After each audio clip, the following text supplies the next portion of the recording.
Well, GB, it's time for another exciting Nightmare Factory Student Showcase. It's showcase number 14, and here starting things off will be Jimmy Wild. Absolutely. Jimmy Wild, of course, has been here before. He is a graduate of camp number 7, and I'm very excited to see, him coming back and testing his skills against a brand new trainee here.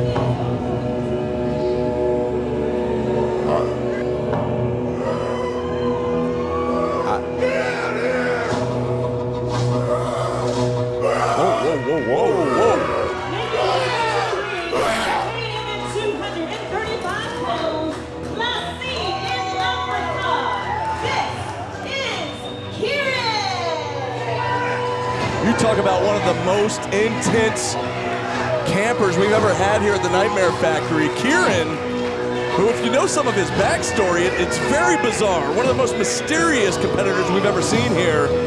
Yeah, I imagine most people don't know. There's like blood coming out of his mouth right now. And you see he was brought out here by these mercenaries. Now, Kiran was like, he's being held captive by this global criminal organization who they were forcing him into MMA. Of course, he was disqualified from MMA because he was too brutal. So now they put him into the world of professional wrestling over here in America. As you heard Diana say, he was last seen in Africa 6 years ago. He's got blood coming out of his mouth. Yeah, I'm not feeling too good for Jimmy Wild right now. I'm not feeling good for anybody here at the Nightmare Factory right now. This is a bit much, but it takes all types to be a part of the pro wrestling world. And you have to be a little bit different if you're going to be entering the pro wrestling world, as we've seen. And you've got Kiran's captors over here, these mercenary-looking guys over here with the chains and the handcuffs. They're over here by the entranceway, making me a little nervous. Yeah, we're told that Kiran is a former Navy SEAL who was disqualified from MMA and boxing because he was too brutal. And so, yeah, he was last seen during a second deployment in Africa. Now, he wasn't captured, but here's the thing. That we know of. We don't really know. We have no idea, but you can only imagine if you haven't been seen for 6 years, you don't look the same as you did, and if some strange people captured you, this is probably how you'd look. And what's going through Jimmy Wild's mind right now, dealing with an unpredictable competitor like this Kiran? Yeah, so there's that, but I also am curious what the coaches had to deal with, what the other trainees had to deal with in dealing with this guy Kiran, who there's like blood on his chest. Oh, quick pin attempt there from Jimmy Wild. That would be something if he was able to pull out a victory that way. But you're right, GB's got that blood kind of pouring from his mouth. He's got that side headlock really wrenching in there with that S grip applied. Yeah, the look of Kiran and the intensity of Kiran is it's got to throw Jimmy Wild off. We mentioned Jimmy Wild is a student of Camp 7 who has even recently been featured on Ring of Honor, so he's had some great opportunities to do some things on a national level, but he's never run into anybody that looks like Kiran. I don't think anybody has in the camp. Oh, pin attempt here. Yeah, I don't think anybody in the camp or anybody in the Nightmare Factory, period, has dealt with anybody quite like Kiran. Absolutely, and you've got to think in terms of what his future career could look like. This guy is different, and these people are cheering for Kiran. Yeah, it's kind of it's odd. And as if Jimmy Wild didn't already have enough on his mind. What does it do to your mentality to hear the crowd cheering against you? Meanwhile, someone like Kiran is not accustomed to support because, again, oh, wow. Oh, right to the eyes from Jimmy Wild, taking a low shortcut there. Jimmy Wild absolutely is a different kind of cat. And he weathered the initial storm of Kiran. And again, this is kind of where experience starts to play a factor for you. Jimmy Wild, having been in a lot of different rings since Camp 7, has had the opportunity to encounter different characters, different people, and he's got different strategies for how to maneuver through opposition like what he's getting from Kiran. Jimmy Wild now finally getting a little bit of offense here, working on the leg of Kiran. I'm just so intrigued at how these people are cheering for a guy who's been basically in captivity for the last 6 years, who came out dripping blood. Well, here's, in defense of the crowd here, GB, when you got a guy out here, these animalistic tendencies, I I'm going to root for him as well because I don't want him coming after me. That's a fair point. I mean, you don't want to be caught in captivity either. And, you start to wonder, what did these mercenaries do to Kiran to change him from being an honorable Navy SEAL to what we're seeing before us now? You're right. Almost these like savage-like tendencies as Jimmy Wilde again going back to the knee. I'm just thinking about this. If you've been in captivity for 6 years, think about how much life changes in 6 years, how technology is different, how language is different. So I'm sure Kiran doesn't even know how to operate in the normal civilian world right now. Yeah, not just the world as a whole, but think about professional wrestling in the past 6 years, how much that has changed. I mean, doors have been knocked open, things that were forbidden aren't forbidden anymore. It's a different world from where you come from. Shout out to our friends at Different World. There you go. Well, Jimmy Wilde charges in and catches a back elbow. And now a goozle from Kiran. What's Kiran got in mind here? Well, I'll tell you what, no matter the technological changes, a choke and a goozle still works. He went for a choke slam, but Jimmy Wilde able to escape and right back to that knee once again. You think about 6 years. 6 years, this man missed the whole pandemic. Wow. He missed the entire pandemic.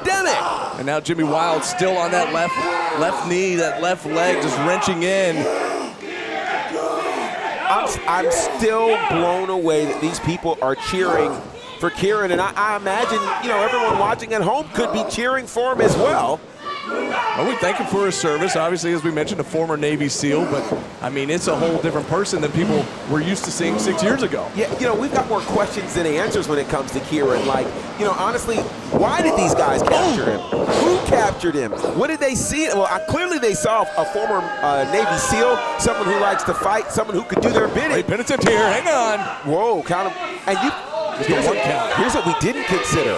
What would it mean for Kiran and his mercenaries if he lost his debut match? Like we said, they had been forcing him to fight in MMA across the world. He got disqualified from that for being too brutal. Of all things in MMA, to be too brutal, really? Too brutal. And so they put him into the world of professional wrestling. And you're right, GB, if he doesn't have a winning record, he could go underground again. What are they going to do to him? I mean, he could be tortured even more. I would think for Kiran, this is a must-win situation, but also for Jimmy Wilde. Camp 7, you've been on television. The world has had a chance to see what you can do. The last thing you want to do is to be beaten by a guy who's been in captivity for the last 6 years. Crowd coming alive for Kiran and Jimmy. Jimmy's got a few fans in here, but Kiran back into the ropes. Oh, look at that. Jimmy Wilde going low, going back to the knee once again. This is what experience teaches you. If it doesn't work the first time, try again. And whoa. 2 count that time. It was 1 count the first time, 2 count that time. Little by little, Jimmy Wilde working on that knee, picking that body part, to your point, that veteran-like instinct. Reminds me of the Doobie Brothers, minute by minute. If you just decide to keep chipping away, at some point, you can get the victory, and Jimmy Wilde is hoping to do just that. Kiran in a bad way right now. It's kind of unusual. He's kind of had the advantage most of this matchup. He's slowly making his way back to his feet now. But no one told Jimmy Wilde the thing you don't want to do is antagonize a former Navy SEAL. It's just not what you want to do in life. And now Kiran firing back with these right hands. Jimmy Wilde trying to create some separation, fires in but gets blocked. And a big lariat takes down Wilde. Another one there from Kiran. Both men back up.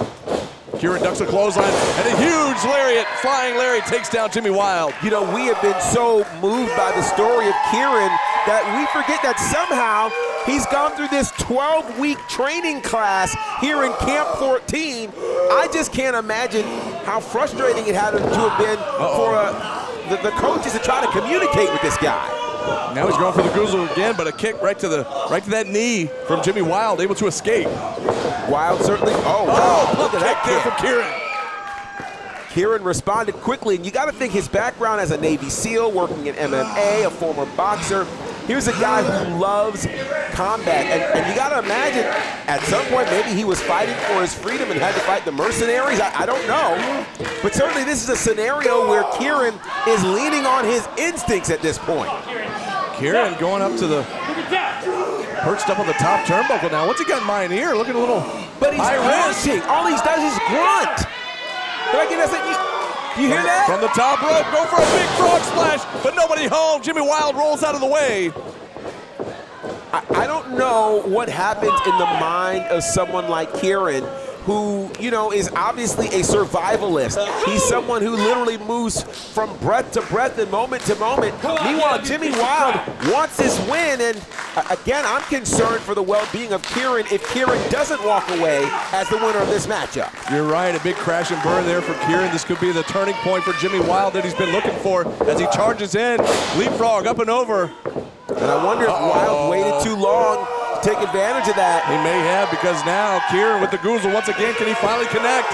Massive choke slam. Plants Jimmy Wild right in the center of the ring. Hook of the leg. Will this be enough? That's a wrap.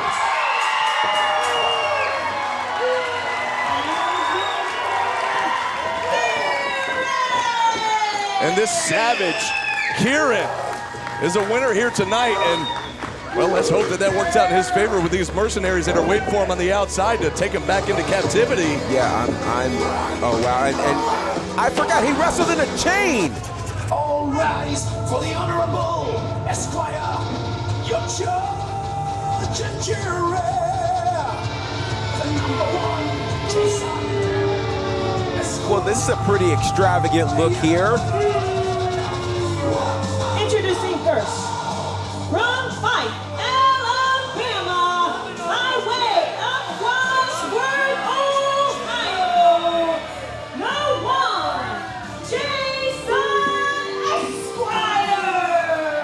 Jason Esquire, who calls himself the One.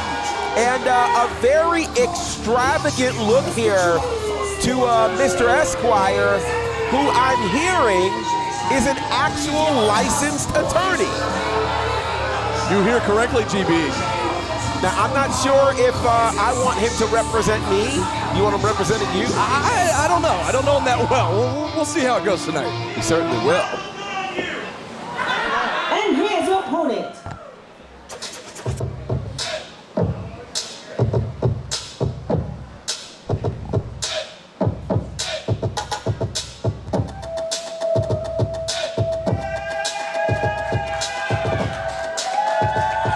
Weighing in at 230 pounds, from Providence, Rhode Island, André Geist. Well, André Geist making his way into the Nightmare Factory ring, and here for Student Showcase 14. And I've got to tell you, I think a lot of people might be envious of André Geist. Oh, hold on there, GB. Oh. I'll tell you why. Mr. Official, do your job, please. Keep him back for a second.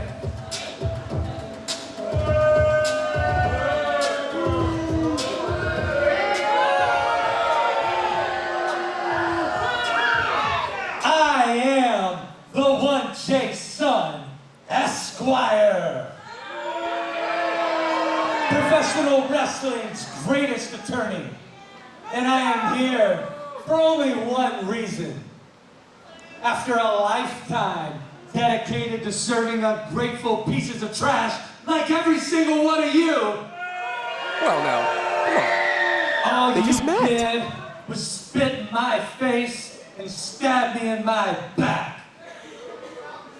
So I'm here where the laws don't apply. I make the rules and I break the rules.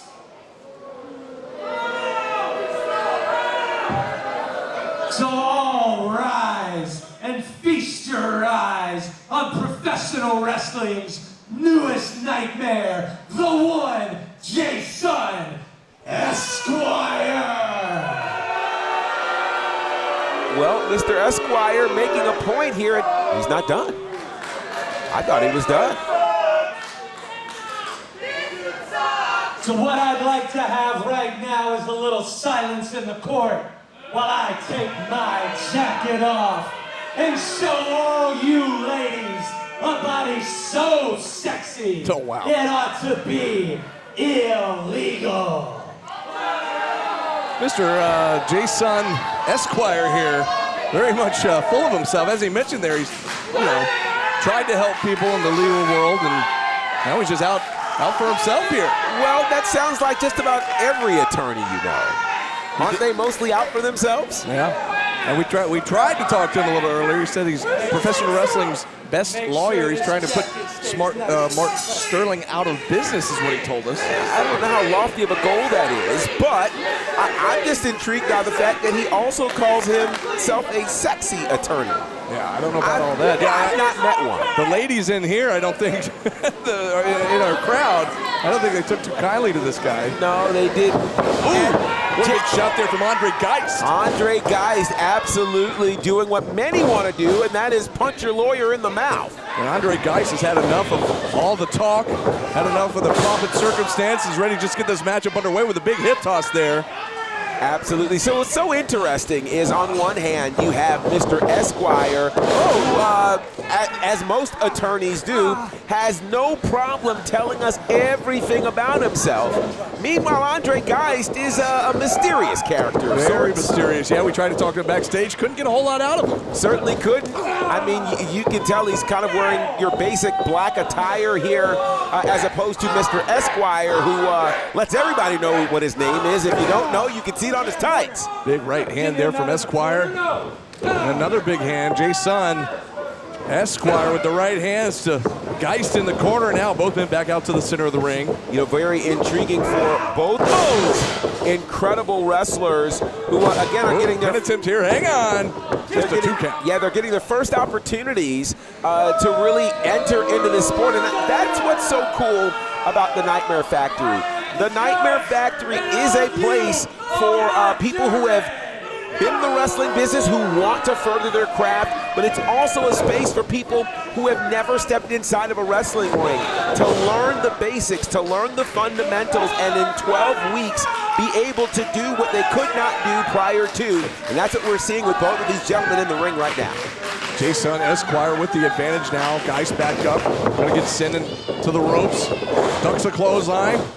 Going for a sunset flip here. Pin and tip, but they're in the ropes. A little too close there and a kick out at 2. Very, very close there. And look at the pace that's happening here is very interesting. And you can kind of tell as they're thinking about what's going to be, what move they're going to do next, what strategy they're going to have. And there's an aggression that you see on this attorney that has not left him since he walked out of here. And the one, Jason, still on the attack with those right hands. Geist in a bad way, trying to get back up to his feet. Now a handful of hair from Jason. Jason gonna take André Geist back into the corner, head first right into that top turnbuckle. You know, Esquire had no problem telling anybody who would listen that he believes he is the best. He's actually proud of the fact that during training camp, he stood toe-to-toe with his coaches, Coach Luke Sampson and Coach QT Marshall, and he even claims to have stood toe-to-toe with the current WWE World Champion, Cody Rhodes. Yeah, I don't know about all of that, but it's a lot of talk there from the lawyer, and a big collision there in the corner from André Geist. But André Geist now face first again back into the top turnbuckle. Geist can't seem to get himself together as the attorney, the Esquire, certainly is not just talking the talk, but he's walking the walk and dominating this match so far. Now the one going to charge in, but nobody home. Geist out of the way, and the one hits sternum first. Now a scoop and a big-time slam from André Geist. And, you know, sometimes people, you know, certainly in this modern wrestling world where we look for complicated moves and the like, simple, foundational body slams still have a huge impact when done well. What a power slam there from Geist. And that could be it. It could be over. Oh, man. So close. So close. We've seen that power slam used by several of the greats in the sport. Makes me think of people like the great Dr. Death, Steve Williams, and of course the British Bulldog, Davey Boy Smith, who made those power slams very, very famous and very, very impactful. Well, the lasting impact did not last too long here on the lawyers. The lawyer back in control here after that chop to the throat on Geist. Well, here is something interesting. This lawyer clearly does not like people, but to step away from your opponent to judge out with the crowd, not always advised. Look at this, the elbow right to the heart from the one. Jason float over into the lateral and press. That's enough to end this. Whoa, just a 1 count. Wow. Not so fast, says André Geist. André Geist, who is from Providence, Rhode Island, he wants an opportunity to open up a new forest for his man. Whoa, whoa. Oh, quick roll up there. confrontation with the referee. And that cost him. And André Geist with the victory. Your winner is André Geist getting the big win here. And again, we talked about things being mysterious. This is a moment where, again, the attorney dominated this match, but he let his temper and his attitude get the best of him. Yeah, he got into it with the referee, laid his hands on the official, and it came back to bite him as André Geist, a big win here in Nightmare Factory Showcase number 14.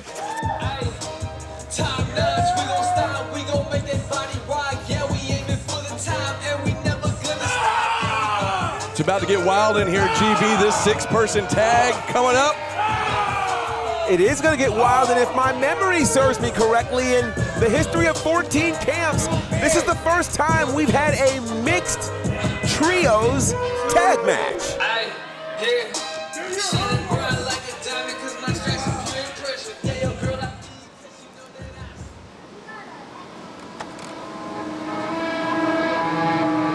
As you see, Kevin Cox made his way out first, waiting on his tag team partners to make their way out here.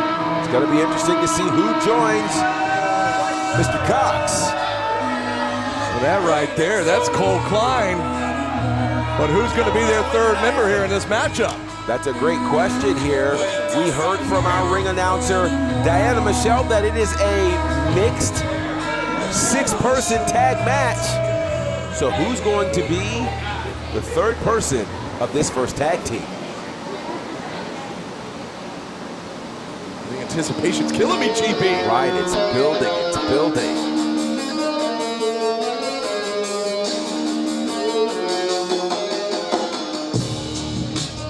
Well, look at here, GB. the team of Kevin Cox,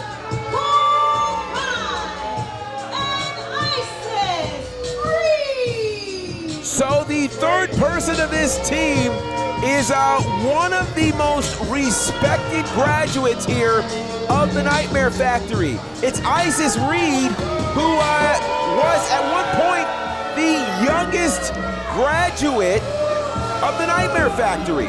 We remember her because she also was the first involved in the first women's main event in training camp history here in these student showcases. And since then, she's had a bit of change of an attitude. Yeah, we're seeing a bit of a different side here from Isis Reade.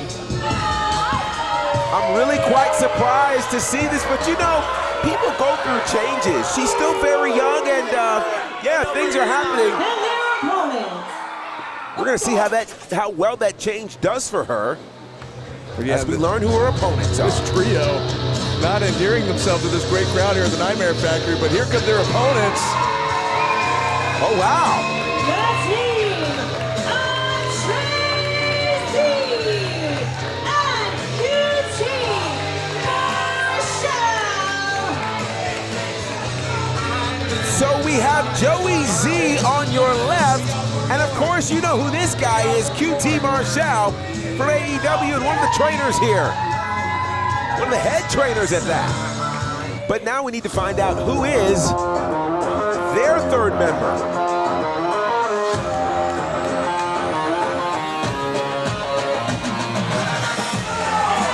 My God, it's Ragan Teal.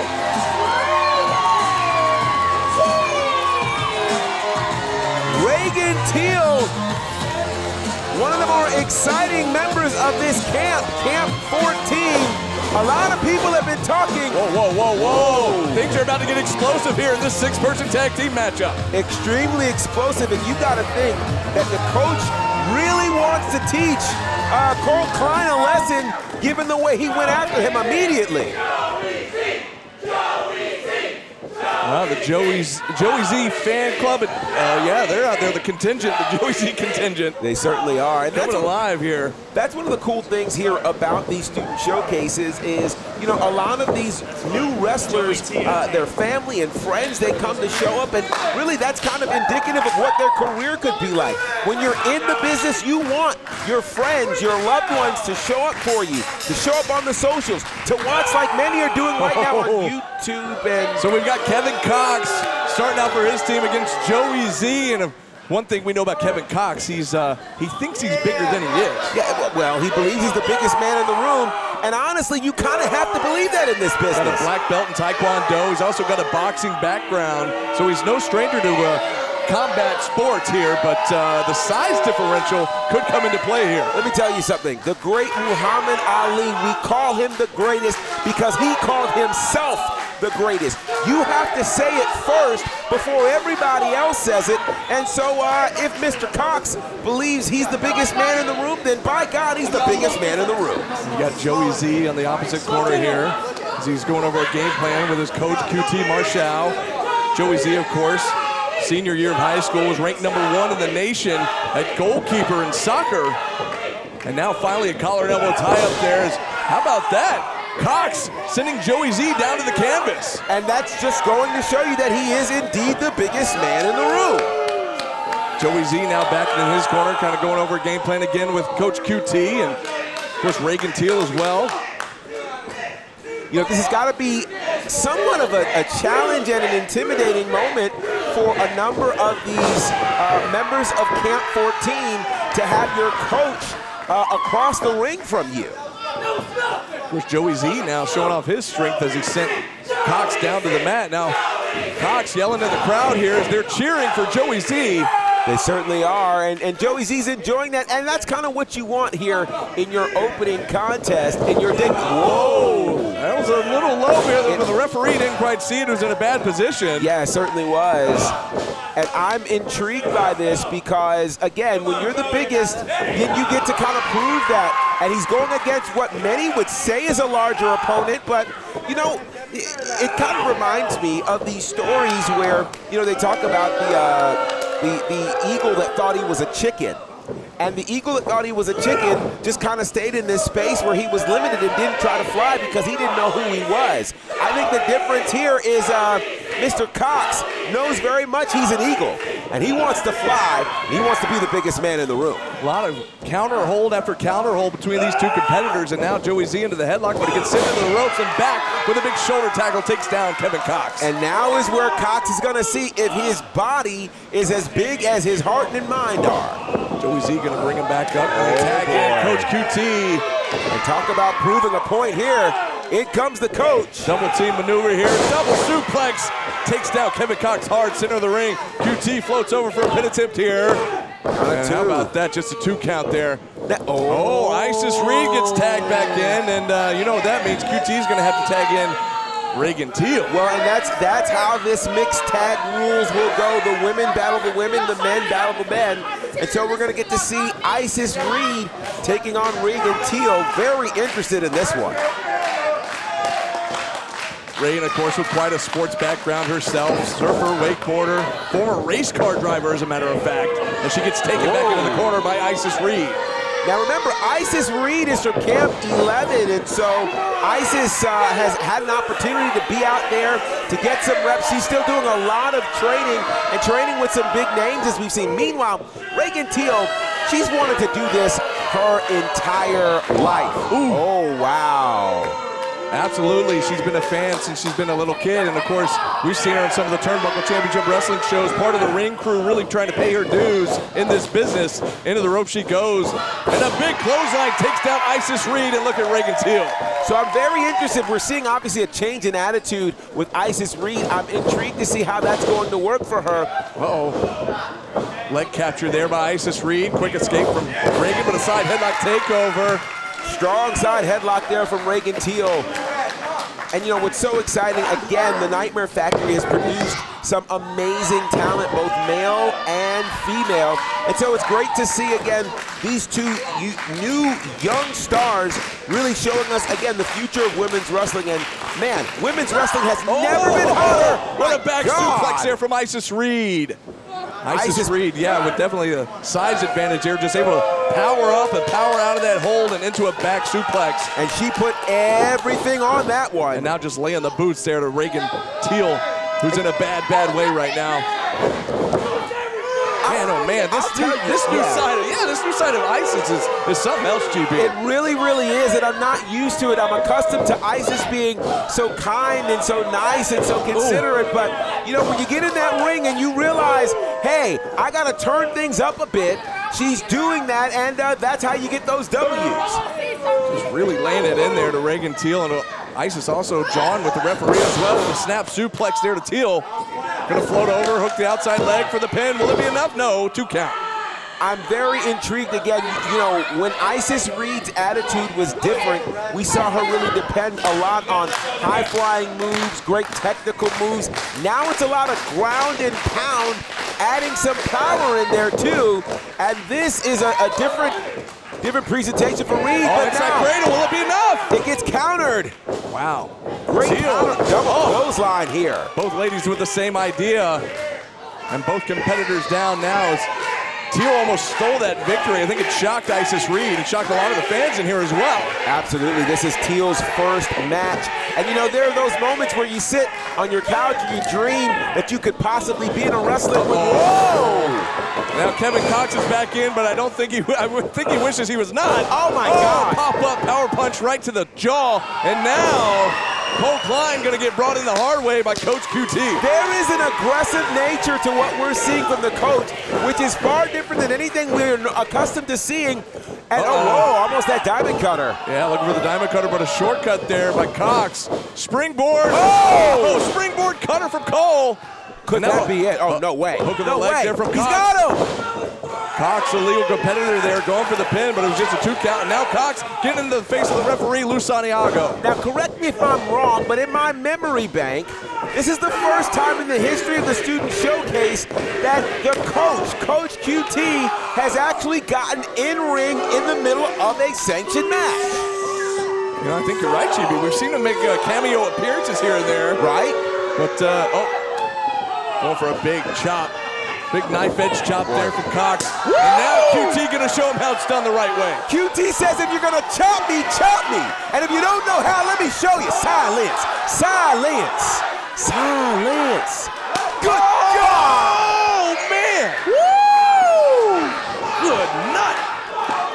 Kevin Cox really believes he's the biggest man in the room right now. The crowd wants another one. Oh, God! And QT will oblige as Cox in a bad way. And Klein, QT really wants a piece of Klein here. This is the second time he's brought him in the ring the hard way. I am starting to think that these two were very difficult. They were very difficult in camp. I gotta believe it, because QT is showing a fire on these kids that I've never seen before. QT now has him stacked up in the corner. He was gonna chop both of them, but Cox out of the way and sacrificed his teammate. And now Cox with the boot from QT. QT gonna send Cox across. Good Lord. Oh, wow. Big kick there from Cox. And look at this. Kevin Cox able to get the boot up just in time. No and now look at this. No way. Gonna try and suplex QT Marshall? No way. Look at the look on QT's face. It's written all over his face. And now the delayed vertical suplex. Gonna make Cox think about it. No, drops it face first. And now This a could penitent do it. here one more time. 1, 2. Almost. You gotta give it up for the fortitude of Cox here, digging down deep. Listen, you can't call yourself the biggest and not keep fighting, and he's been continuing. Oh, wow. Very creative DDT there, coming from the biggest guy in the room. A very uncharacteristic move there by QT to put his head down. Yeah. And Cox took advantage with that DDT out of nowhere. Now Klein has come back into this matchup with the body shot there, and now a pump kick right to the chest of QT Marshall. These are some very. How about that Hurricane Rana now sends QT into the second rope. Well, QT's familiar with that from his days in AAA. And look at this knee firmly in between the shoulder blades of QT there from Klein. You got to think that both Klein and oh, wow. Did you see that kick from Isis Reade? Referee was distracted here by Klein, and Isis Reade took advantage with a shot on her coach, QT Marshall. Boy, have things changed. And again, it's mixed tag, so she's not supposed to be in there. Oh my God! A swinging flatliner from the bottom rope. But she's not supposed to be in there, and they're counting it. How about this? Went for the pin there, but it wasn't quite enough as QT able to kick out. And wouldn't that be something if she got a victory over QT Marshall? Oh, we never hear the end of that one. And the whole world is watching. And now Kevin Cox back in the ring. Now working on the wrist. Oh, eat the feet. This could be over. An attempt once again, lateral press, will it be enough? Count of 2. Not quite. QT able to get that right shoulder up just in time. Well, look at these frequent tags from these 3 guys who, by themselves, they're just individuals who are very different. They call themselves a bit of a motley crew, but they work all together. Swan Tom from the tippy top rope. Will it be enough? Klein with a pin. And how about that? Joey Z able to break it up in the last possible second. Unnecessary save, but he got punched for his troubles. A shot to the back there from Klein to Joey Z. Joey Z back out of the ring, and now Klein going to tag in Cox once again. These frequent tags, they look like a well-oiled machine, like they've done this before. Oh, how about that? A little meeting of the minds there for Cox and Klein.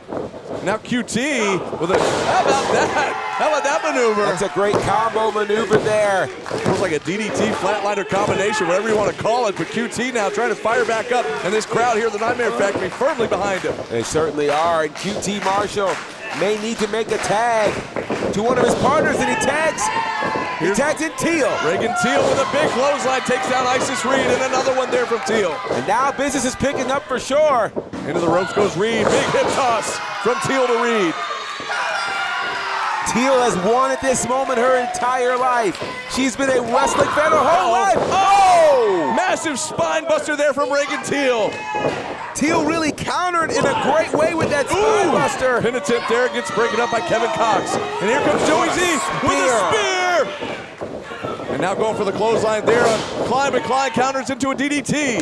Pandemonium, and there it is, a diamond cutter.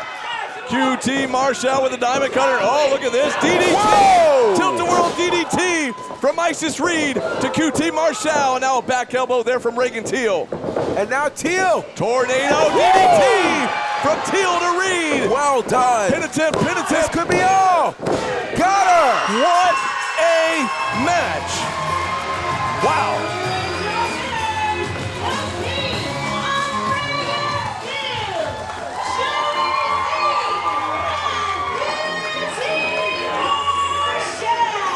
Huge win in the first ever mixed trios match in Student Showcase history. And yeah, they just really set the bar very, very high. Absolutely they did, but of course give it up as well with the team of Cole Klein, Kevin Cox, and Isis Reade. Like you said, a motley crew, but they worked well together, just not well enough to win the match. But what a match.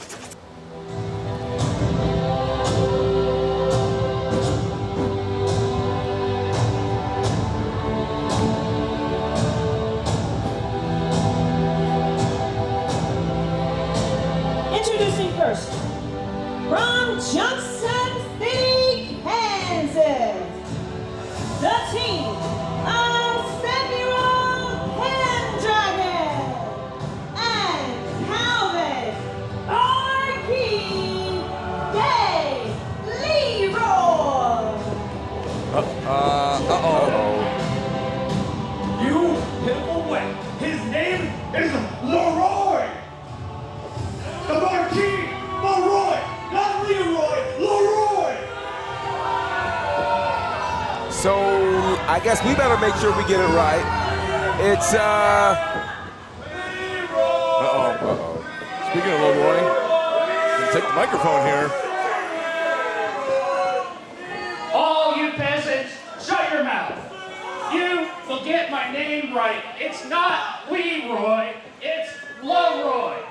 Let's all try it together. Leroy. Kalvin, Marquis, Leroy. De Leroy. Okay. like De La Soul. Well, yeah. De Leroy. Yeah. It's his debut after all here at the Nightmare Factory Showcase 14. It's De Leroy. Gonna have their hands full here though as their opponents make their way out. From Montreal, Quebec, Canada,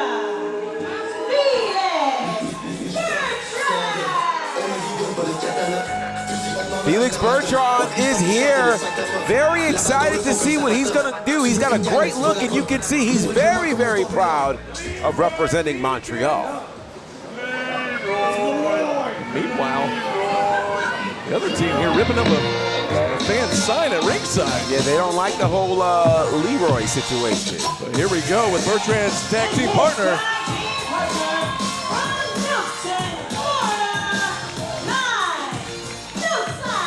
It's Ty NoSlack TV. It is Ty NoSlack. That means everything is tight and well fit. Is that right? No slack? I mean, that makes sense to me. Makes sense to me, too. What an interesting combo here of Bertrand and NoSlack. You know, that's one of the cool things that the Student Showcase does. It puts combinations together that you would not expect. We saw that in the mixed tag match, and now we're getting to see that in this tag team match. We'll see how both of these teams seem to gel. Now, it seems like this team of Samuel Pendragon and Mr. Marquis de Leroy. Leroy. Okay. De Leroy. De Leroy. De Leroy. Yeah, De Leroy. De Leroy. Yep. All right. Well, you know, Pendragon's from an earlier Nightmare Factory camp. He is, and apparently he has connected himself. You saw when he came out, he was bowing to Mr. De Leroy. No, De Leroy. De La Roy. Yeah, De Leroy. De La Roy. De Leroy. All right. De Leroy, actually, he's got a year experience. He's been training for a while, decided to come to the Nightmare Factory to hone his skills and sharpen his skills a little bit. And, of course, Nightmare Factory, one of the best schools in all the world right here. And the crowd calling him Leroy here, they're getting under his skin. Well, you know, I will tell you, I can relate to that. All my life, I had to fight because most people got my name wrong. They would add a letter to my name that didn't belong. They'd pronounce my name wrong. I've had all kinds of wild pronunciations. So I understand why Mr. Marquis de Leroy, yeah. I understand why it's an issue for him. So I guess I should do a better job of trying to get it right. Well, I've been trying. Well, you see he's in there with Ty NoSlack right now. They were exchanging holds back and forth, and now NoSlack with the side headlock takeover as De Leroy going to make his way back up. We're going to power up here. You know, it's so Trying to interesting. send NoSlack into the ropes. What's so cool here about the Nightmare Factory is learning the journey for how many of these great athletes decided to make their way here. Everybody's journey has been different, as you mentioned with Mr. De Leroy. De Leroy. Yeah, De Leroy. I'm going to get it right before it's over. Well, otherwise he's going to come after us. Well, and we don't, or he'll send Mr. Pendragon after us, who's in the ring right now. And I think Mr. Pendragon is a bit more intimidating than Mr. De Leroy. De Leroy. You'll get it at some point. We're going to get it. Ty NoSlack in trouble now as he takes that. Did you see the bow? There, yeah. The bow from the Regal Pendragon. Look at this. Ty NoSlack with a big hip toss. A nice deep arm drag there, working on the arm of Pendragon. Now, Ty NoSlack, he was letting us know earlier, his family, he comes from a long line of football players. His father, his brothers. He was not a football player. He was the only one in the family interested in pro wrestling, and now trying to prove to his friends and family that he can make it in this business of professional wrestling. Absolutely. You know, being the odd man out kind of is dangerous. Everybody wants the support of their family and friends, but sometimes you got to bet on you. That's what a guy I know once told me. You got to bet on you. And in doing that, you really get a chance to prove not just others wrong, but you get to prove yourself right, as we're seeing Mr. Bertrand do. Yeah, Felix Bertrand now with the lateral press, hooks the leg. Will it be enough? No, not quite. But he comes in like a house of fire now, all over Samuel Pendragon. Certainly does. Coming from a great wrestling city like Montreal, Quebec, Canada, we've seen so many great names come out of there. I think about the Rouge brothers who come from Montreal, and so much great wrestling and so many historic moments have happened in that city. Felix Bertrand would like to add to that, but back in the ring, of course, is Mr. NoSlack. Ty NoSlack, that is. Now, wait a second now, with Pendragon distracting the referee, you've got De Leroy over here choking NoSlack in the corner. Well, I think it's actually De Leroy choking NoSlack. Well, now you're just getting it all wrong, JP. No. De Leroy. I'm just saying, I don't want to come after us after I don't need that. But now Leroy is, De Leroy. Oh, boy. Gosh, this is terrible.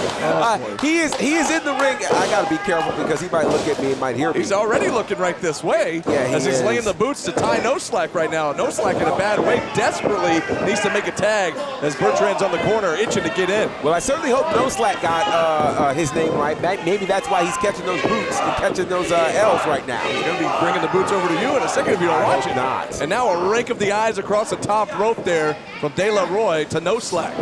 De La Roy. I said it slow. There you go. There we go. Whatever it takes. Yeah, well, Whatever it takes. I thought De La Soto myself. That was easier to say. And now Pendragon tags back in as Ty NoSlack in enemy territory a long way from his corner. As Felix Bertrand on his corner trying to get this crowd into it, trying to fire up NoSlack. And certainly we've seen Pendragon here before, certainly a student of the earlier camps. And of these 4 men, his stature is one that certainly is the most intimidating and the most power. And look at this again with the referee distracted. De La Roy taking it to NoSlack in the corner. Now the boot from Pendragon to NoSlack. And you know, one of the things that Pendragon has been wanting to do has been to connect himself to something larger and something greater. And it seems to have found that link here in teaming with Mr. De La Roy. De La Roy. And now, big backbreaker there from Pendragon to NoSlack. NoSlack in a bad way. Can he kick out? And he does it too. Count of 2 there. Pendragon is in control of this match. And they're doing smart things in terms of tag team wrestling, keeping their opponent in the corner, and NoSlack is in the corner, and now back into the ring is Kalvin, Marquis. De La Roy. There, I left it for you because I didn't want him coming. Nice pregnant pause there. There it is. Yeah. There it is. Ty NoSlack though in a world of trouble as we mentioned, but really, oh goodness gracious, that overhand chop there from De La Roy. The punishment right now that NoSlack is taking, NoSlack might not even know his own name right now. Oh, how about this? Try to fire back. Chop to the throat, back elbow there to Pendragon. Another back elbow, another forearm there to De La Roy. De La Roy though with a big knee lift right to the midsection of Ty NoSlack. It seemed like NoSlack was fighting to try to get over to his corner, but that did not work for him. And Keep looking over there, GB. Felix is itching to get in here, but another big suplex from De La Roy, and he's not letting go. No, he isn't. Apparently, De La Roy has a few friends. De La Roy.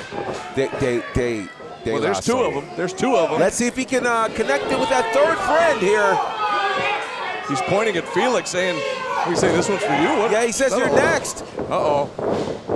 But how about that? A codebreaker with Ty NoSlack, able to escape and hit that codebreaker now, desperately trying to crawl and scratch to his corner. NoSlack making his way over to that corner, and this could be a thing, and there's a big tag. Both sides make tags. Felix Bertrand in for his team. A big shoulder tackle there from Samuel Pendragon, and now one for De La Roy. And Bertrand coming in hot here with a series of clotheslines. He certainly is, and you know, watching him work, you would not know that this is Bertrand's first match. How about that swinging neck breaker there to Pendragon? Very impressive here. And another massive scoop, and another massive slam. He held him for a while. Very well done there by Felix Bertrand. Bertrand now waiting for Pendragon to make his way back up to his feet. What's he got in mind here?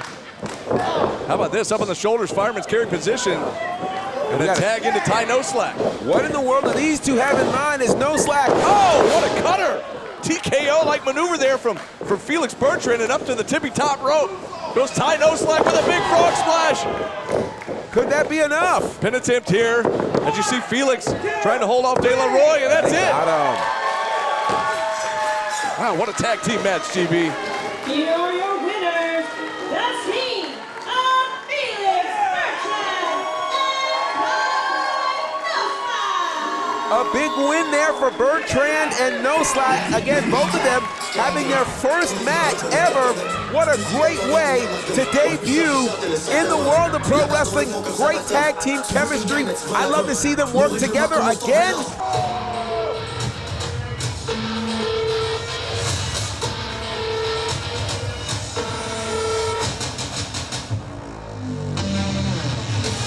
Oh boy. Introducing first, weighing in at 315 pounds, from Asheville, North Carolina, wrestling's Warden, Adrian. Well, we've talked about veterans of the Nightmare Factory Student Showcase. Here's a guy who's been here since nearly the beginning. He has been putting in the work, doing the work, and he's back to see exactly what Camp 14 is all about. And his opponent. And every time we say the same thing, he's in to prove that no new camper is better than his camp. Absolutely.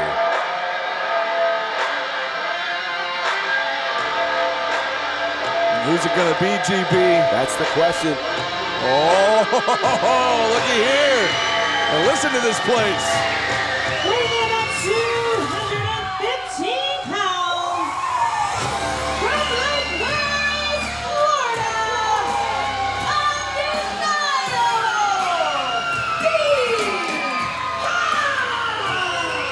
He is indeed undeniable, and he's walking in here looking like a bona fide superstar. I love the look, I love the feel, I love the aura of the one who calls himself Undeniable. The D Hobbs fan club is in full force here tonight, GB. They certainly are, and you know, one of the great things about our sport is it's not just about movesets, it's about what is the impression you give when you first walk through that curtain. And the undeniable one, D Hobbs, when he walked through the curtain, he said, star. Of course, the first thing that comes to people's minds here when they look at these two is the size difference, but you can't forget that D Hobbs, an Olympic weightlifter for 8 years, he's much stronger than he looks, GB.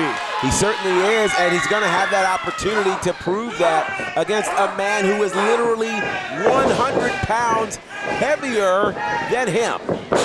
And there's that strength right there from the Warden, Adrian Ward, as he throws D Hobbs to the canvas. So I gotta ask you, man, what do you think this is gonna mean for the Warden, who of course has tons of experience in the Nightmare Factory? What would it mean for him to come back to Camp 14 and win this matchup? Well, I think what we talked about earlier, like he's always in to prove that he's better than any upcoming campers. Yeah. And so he's here to prove a point. But look at this, D Hobbs swiveling the hips here. And of course, Warden not taking too kindly, but he's eating the right hands from D Hobbs, and all the way back in the corner goes Warden. He certainly is. And again, you know, certain people just have the it factor, and when you come through that curtain, it looks to me like D Hobbs has that it factor. Now, is it gonna be enough to translate into a potential win? That's what we're here to find out. Uh-oh, insult to injury, swiveling the hips right into the face of the Warden. The Warden again, can he get him over with this pin attempt? But no, the Warden too strong here. And this is where, again, Oh, a jawbreaker there from D Hobbs, creating the separation. it's a very creative move. And look at how, oh wow, nice athletic maneuver, a big step up knee there coming from D Hobbs. Went for a bulldog, but nobody there. Oh, drop toe hold there from D Hobbs to Adrian Ward. Ward's had his bell rung here, and again with the swivel of the hips. And how about that, the whiplash move from Hobbs, going for the pin attempt here on Warden. Could be all.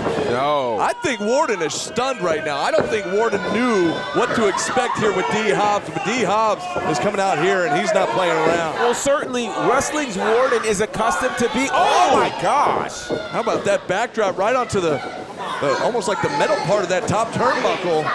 Hit that lower spine and sent D Hobbs all the way to the floor. A gnarly landing for sure, but this is how wrestling's Warden regains control of this match. You mentioned how he was caught off guard. He had to do something to shift the tide and the momentum of this matchup.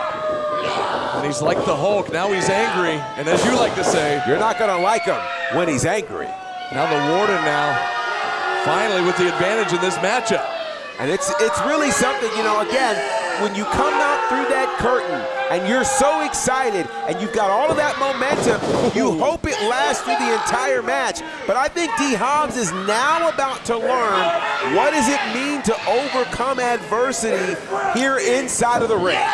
Hey, he came out hot. Now, can he keep that going throughout the match? Because now that the Warden has had time to settle in, now he's getting his bearings, now he's getting his wits about him, and now he's taking control. You know, that's the thing about when it's your first time in the ring, when it's your debut match, you really want to do all that you possibly can. You've envisioned what it looks like in your mind, and you really have not prepared yourself for what it could mean to have to deal with a comeback, to have to deal with adversity. And now, D Hobbs is dealing with a different kind of adversity. Not just being down by 100 pounds, but now all of the experience that the Warden has over these last couple of years. Warden sends Hobbs across, but Hobbs slams on the brakes with a kick. And now the right hands to the jaw of the Warden. Hobbs, reversal by Warden. Warden with, the kitchen sink right to the midsection of Hobbs. Hobbs down in the center of the ring, and he's in a bad way right here, GB, as Warden Absolutely. Like a shark smelling blood. And you know, we've seen Adrian Ward tons and tons of times, and all of the experience. Oh boy. Look at this, right in front of his friends gosh. and family. The Warden wrenches back on the chin and the jaw and the neck of D. Hobbs there right in front of his fan club, and a pin attempt And here. this could be all. No, count of 2. Adrian Ward is such an intimidating figure, and he is a bit of a throwback. Kind of reminds me of John Nord, a.k.a. the Berserker. Now, he's not quite as berserk as the Berserker, but the wild hair, the large frame, the slow pace, the very powerful activity, it definitely puts me in that mindset. Listen to this crowd. We love these people here, man. We had a great crowd, a lot of family and friends and other fans that showed up here to Nightmare Factory down here in McDonough, Georgia, and they're getting a great show here at Camp 14. Absolutely, and remember, if you're interested at some point in joining the Nightmare Factory, becoming like these camp students that you see, go to nightmarefactoryga.com, but we got to count it. Whoa! Ooh, The match almost ended just that fast. 2 count there, but Hobbs able to fire up that shoulder just in time, GB. Absolutely, head to nightmarefactoryga.com and you can be a part of a future camp, and perhaps you one day can be featured here in a student showcase. And what a counter and a roll up here from Hobbs. Whoa, that one almost ended. Oh gosh, but he paid for Yeah, it. caught the Warden off guard, and the Warden not going to play around. Now another pin attempt here with authority. The Warden felt like Kendrick Lamar. Sometimes you got to pop off and show people who you are. And I think in this case, the Warden wants to do that and remind them, hey, I'm the veteran here. I'm the OG here. You're not going to come in here and get the best of me. Now the Warden getting in the face of our official Lou Santiago there. He was dealing out the ground and pound there on Hobbs. Now Hobbs slowly trying to make his way back up. Yeah, I don't think, you know, as much as you do in terms of training, nothing prepares you for being outweighed 100 pounds and then being out-muscled. Oh gosh, and then just being manhandled in the way that the Warden is doing right now. The Warden now propping Hobbs up on that top turnbuckle.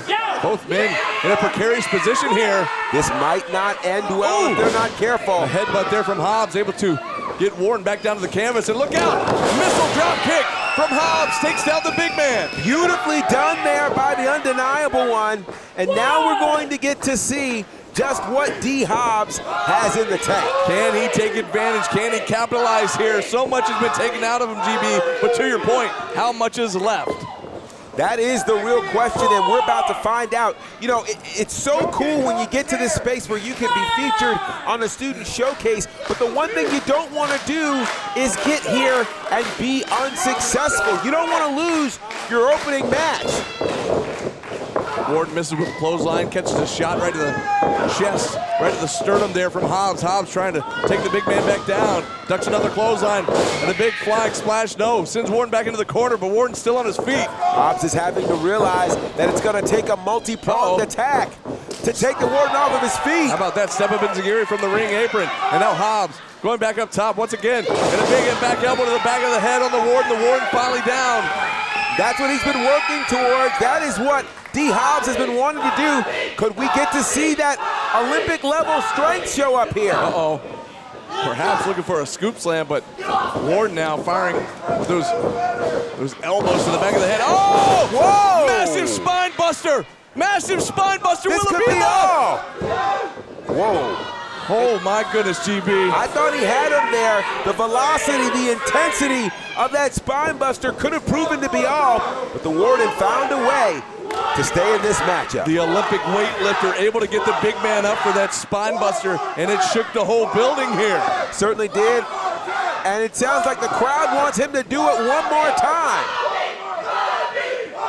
The crowd firmly behind Hobbs here. Uh-oh! Oh! And just like that, That the Warden slam. I think he's going to put him It's away over. here. No! Are you kidding me? Whoa! Are you kidding me, GB? At the very last millisecond, D. Hobbs made his way out, and this match continues. The Warden is stunned right now. I'm stunned. Yeah, he kind of hit him with his best shot on that one. He has beat plenty of opponents with that very move right there, and now the Warden Oh boy, the done Warden's playing around. He's got Hobbs up on his shoulders, but Hobbs able to escape once again. Unbelievable. The quickness of Hobbs has been working for him. Hobbs has been, and here we go with a big bulldog. He finally connected with the bulldog out of the corner. That's a Rhodes favorite for sure. And how about this? There's the strength. Oh! Unbelievable! Unbelievable Hobbs, hook of the leg! He got him! And Hobbs does it! And this crowd is going nuts, GB! Here's your winner, D. Hobbs tonight has proven why he indeed is undeniable.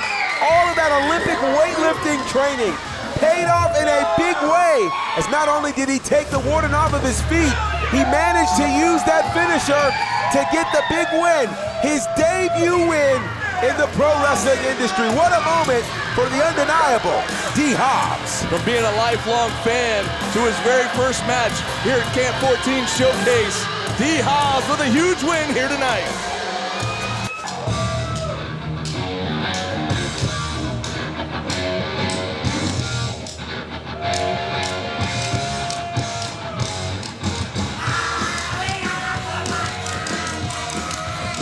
Introducing first, from Paradise City, Arizona, with a combined age of 43 years. Oh, wow.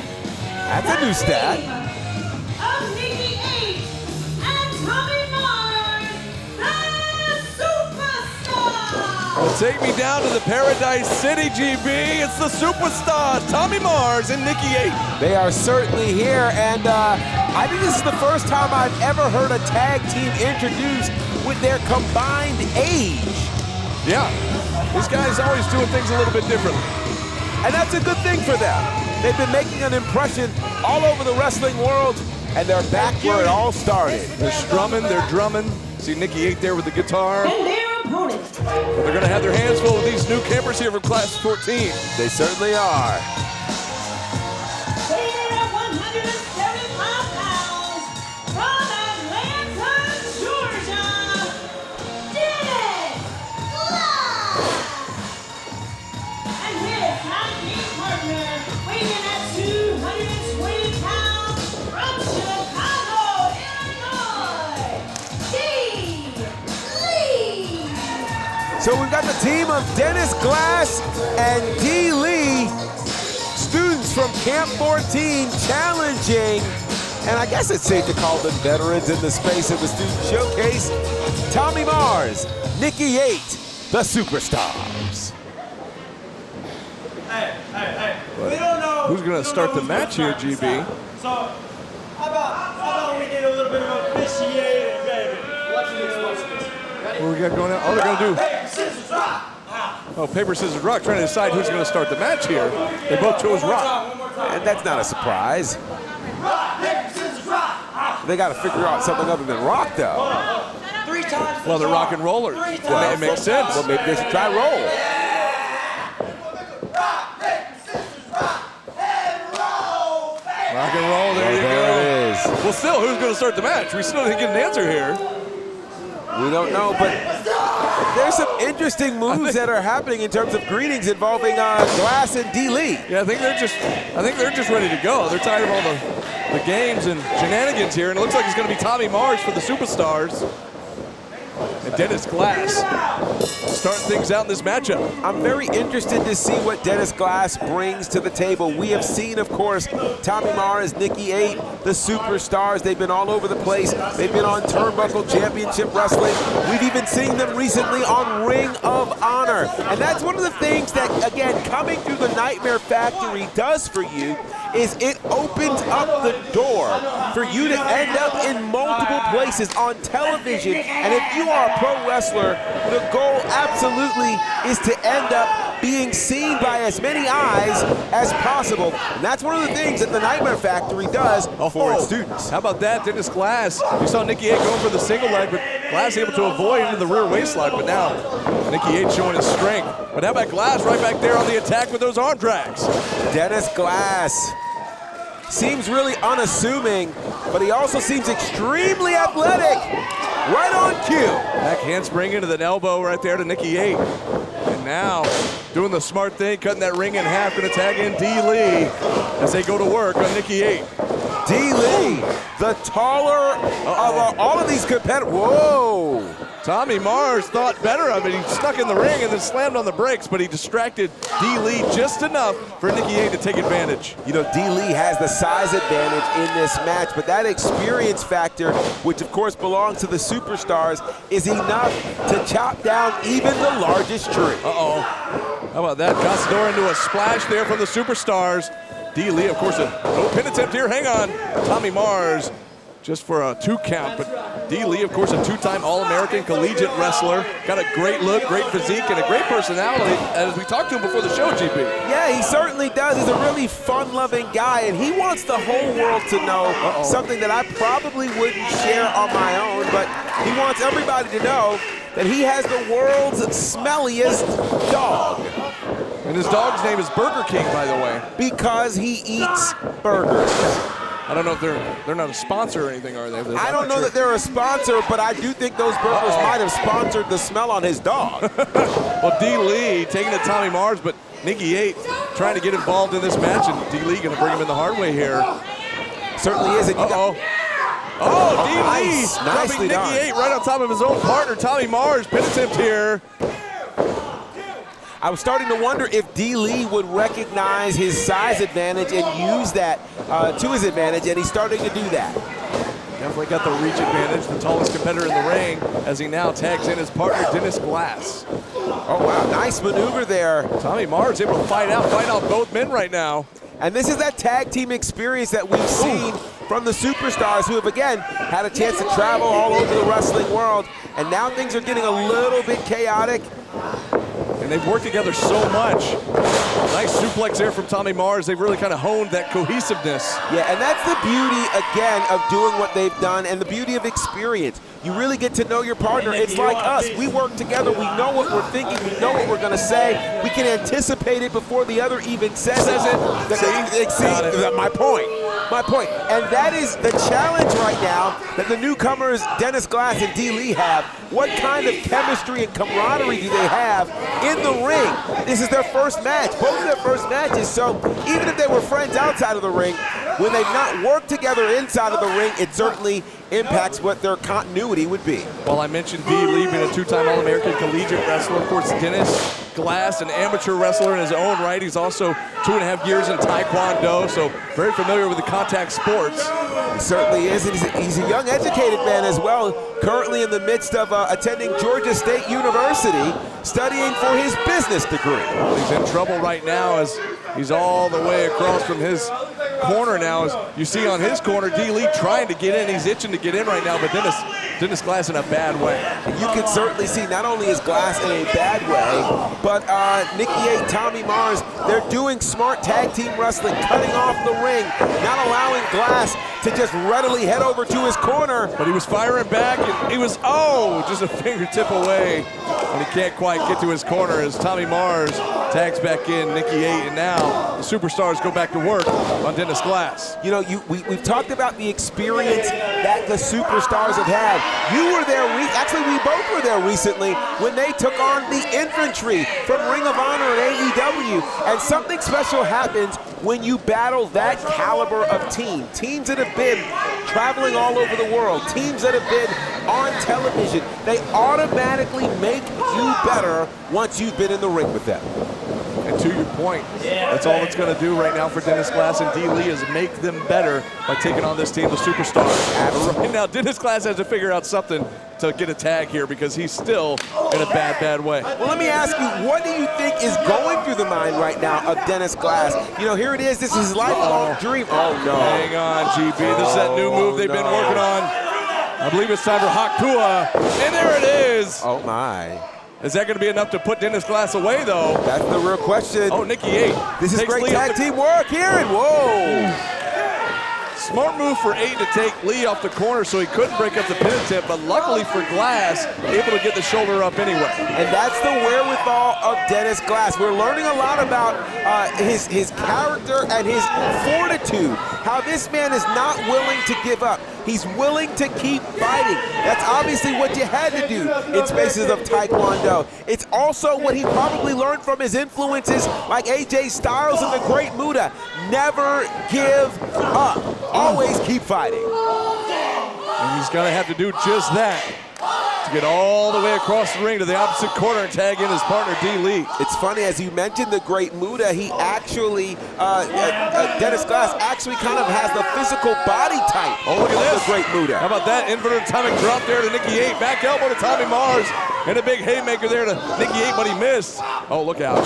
What a side slam there from Nicky 8. Pin attempt here. Could be, oh, whoa. Dennis Glass digging down deep, still able to kick out after all that punishment. You know, think about how, again, Dennis Glass has to be determined to not just attend Nightmare Factory, but also to attend college as well.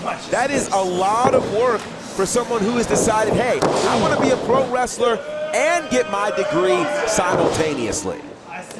Yeah, big props there to Dennis Glass. But again, we give him all the props in the world. It's not going to do him any good at this very moment. Absolutely. He's got to dig down deep. He's got to scratch and claw his way across the ring as D. Lee is reaching as far as he can to get this tag. And given the reach, the amazing reach of D. Lee, it's not enough until Glass can get to his corner. There was a jawbreaker and now a beautiful drop kick from Glass to Tommy Mars. Can he capitalize here? Can he make it to his corner and tag in D. Lee? Glass has got some space. Can he now shorten that space and make his way to his partner, D. Lee? He's so close, GB. So close. Meanwhile, Tommy Mars able to tag in Nicky 8, and here comes D. Lee. And now, D. What a Lee, clothesline. another massive, intense clothesline. Whoa! Great flexibility and a big boot there from the big man. How about that? This is where D. Lee is really starting to realize exactly who he is. All of the body that he has. Whoa! Massive Uranagi right there from D. Lee. Can he capitalize here? Hooks the outside leg. Count of two. Woo. That was close. That was close. I am impressed with what I am seeing from D. Lee. He's got the size, he's got the skill, he's got the intensity, he's got the drive. Now the question is, does he have the strategy? Oh, drop toe hold there from Nicky 8, sucker to man, and with the referee distracted, a cheap shot from Tommy Mars on the outside. Yeah, I couldn't fully see what happened, but it was clear something just happened. Wait a second, quick roll up here from Nicky 8. Creative No, not like roll-up. this. Whoa. Oh, Dennis Glass in just in time, and a shot to Tommy Mars for good measure. Dennis Glass looking to save the match and hopefully position he and his team for a win. But there's that clothesline. That clothesline is a real win there for D. Lee. Yeah, what a weapon for D. Lee as D. Lee looking to tag Glass back in one more time. As these fans are definitely getting under the skin for sure of the Superstars. Atomic drop and a spinning heel kick there from Dennis Glass. Definitely shades of the Great Muta. The legal man with the hook of the leg. Whoa! And Glass. How about that? Glass and D. Lee with the victory. Upset victory. Here are your winners, the team of Dennis Glass and Lee. A huge win, and some could even call it an upset victory here for Glass and Lee, who in their debut match defeat the well-traveled Superstars. I think both of these guys have an amazing future in this business. Can't wait to see where they go from here. What a match here at Camp 14 Showcase, man. That was unbelievable. Well, fans, that's going to do it for another great student showcase here at the Nightmare Factory. For Diana Michelle, for Gerard Bonner, I'm Brandon Benefield. I'm going to say goodnight, and GB, tell them how they can find out more about the Nightmare Factory. Absolutely. You can feel free to follow us at Nightmare Factory GA across all of the socials, and make sure you are checking out our website and signing up for the next camp at nightmarefactoryga.com. This is the Nightmare Factory, where we do the work.